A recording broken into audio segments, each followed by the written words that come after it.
Bonjour, merci de me donner l'opportunité ce matin de partager avec vous quelques analyses de la FEDOM autour des sujets de ce colloque dont le programme était intéressant et je regrette de ne pas avoir été avec vous pendant toutes ces journées.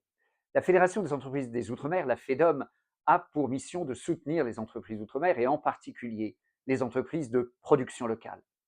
Le colloque aura permis, je pense, d'évoquer un certain nombre de questions liées aux enjeux de concurrence, de compétition en relation avec l'ensemble des économies locales et en particulier les questions de production. La FEDOM, c'est sa mission, c'est notre mission, est attachée au développement des entreprises. Le développement des entreprises pour la santé des entreprises, pour l'emploi, avec souvent un taux de chômage élevé outre-mer, et aussi pour plus largement l'avenir des territoires.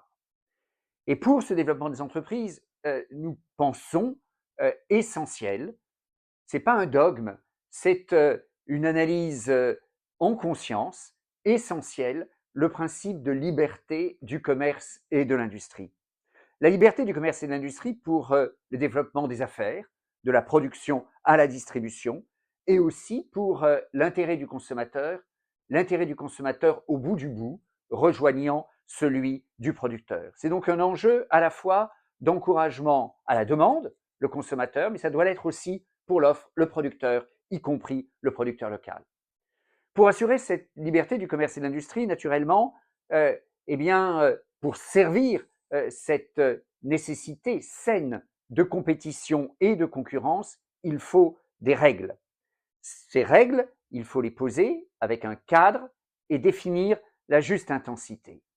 La règle, il faut un réglage, c'est banal.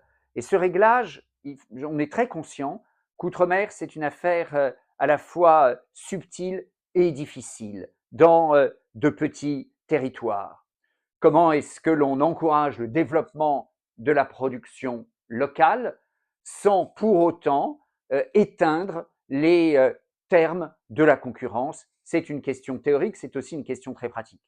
J'ai envie de répondre par une première approche assez simple que l'on donne en général en pharmacie, qui est primum non nocere. Non nocere. Il faut d'abord faire attention que les mesures que l'on prend ne nuisent pas à la production, à la consommation et à l'ensemble de l'économie locale. Et donc il faut à la fois une régulation active et efficace, mais avec un bon dosage. Et là, parfois, il y a danger de surréglementation. Je prends l'exemple de projet de loi sur la vie chère porté par le ministre Manuel Valls. Pour l'essentiel, il concerne les départements et régions d'outre-mer et pour quelques dispositions, la Nouvelle-Calédonie.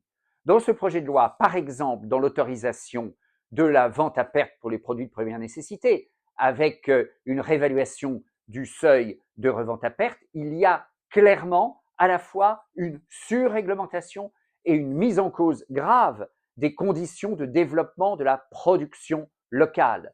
La course à la satisfaction artificielle du consommateur dans la lutte contre la vie chère, avec cette autorisation de revente à perte, évidemment, joue contre la production locale. Il faut faire attention que toutes ces réflexions portées sur certains territoires, les départements et régions d'outre-mer, ne puissent demain contaminer plus largement le débat national et sur l'ensemble des territoires de la République.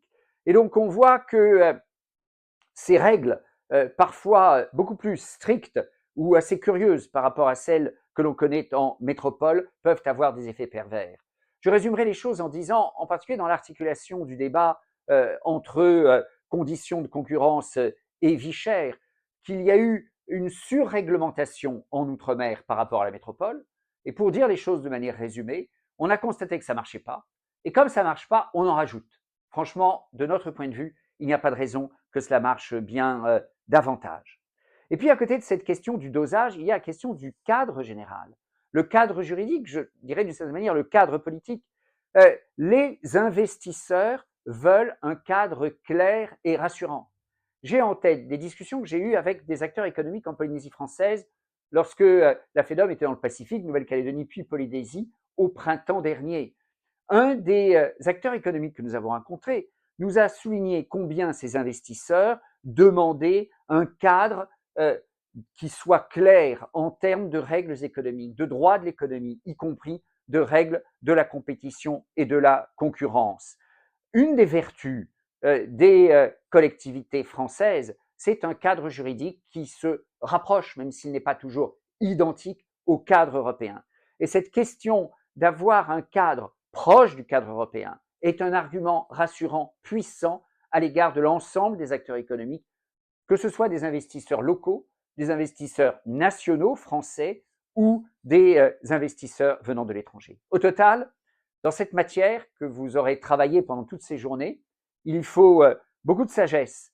Et dans les ateliers pratiques qui démarrent aujourd'hui, je crois qu'il y a un exercice très concret entre la volonté de développer la production locale et de le faire dans un cadre juridique qui ne soit pas dissuasif du développement économique.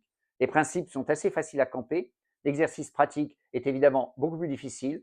Bon courage à vous. Prospérité à l'ensemble des économies ultramarines, à leurs entreprises et dans les journées et les lieux qui réunissent aujourd'hui aux entreprises de Nouvelle-Calédonie. Merci.